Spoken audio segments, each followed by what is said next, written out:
welcome to the channel. I have done quite a lot on the car so far, or the autonomous TRX-6.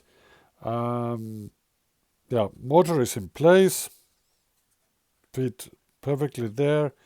I had some problems with the transmission here. This upgrade from, I think it was from Indegi. It seemed like the motor didn't go straight in and match the meshes of the spur gear. And it was a bit weird fitting everything in place. I mean, because you can't adjust easily the gear which is attached to the motor axle, so that was a bit of troublesome. I mean, you can't get it through here, and yet you need to attach the motor to this one. But when I put this cover back on, it kind of was difficult to get, and then I managed to slide it in place, and it kind of straightened this thing out. So I don't honestly know, is this a good thing, good one this from Indegi or not. Had some problems with it. As you can see, I have battery already here. I actually took it out today for the first test drive. So I installed the ESC in the front. I kind of didn't feel happy about it being here. I mean, this one is here, but I think that's all.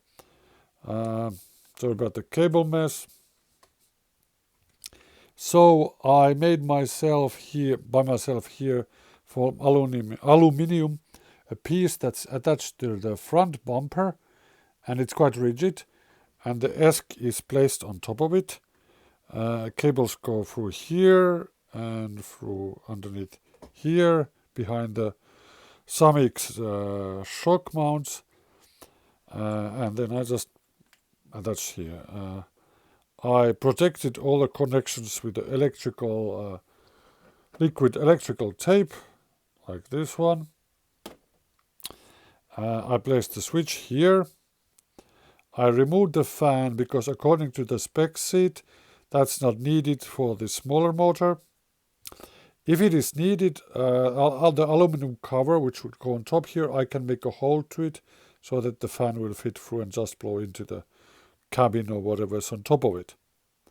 This one is also attached here. I made these wings to protect it a bit.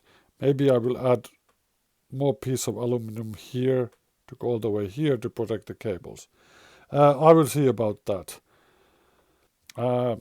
What I noticed when I was driving around with this one, it's definitely gaining a lot more weight, and I still haven't replaced the treel axle here. I will do that. I needed to order some more screws, stainless steel screws. I ran out. I will do that one in the next video probably. What other problems? With the weight, which is this one, is already gaining, and there will be a lot more on top. There will be, the cabin, there will be aluminum plate, there will be PC, there will be sensors. This power, 25 kilo, whatever, waterproof servo, it already seems to struggle. It can't turn the wheels always very well. I don't honestly know what's the problem. Is this something binding here? Because this side, the shock is not moving really at all when it's rotating. In this side, the shock is moving quite a lot sideways. So I'm not entirely sure. Maybe something is wrong with the adjustment here. But I would say this one, based on what I read, is definitely, with all the upgrades and added weight, it's starting to struggle. So the original would not have worked at all.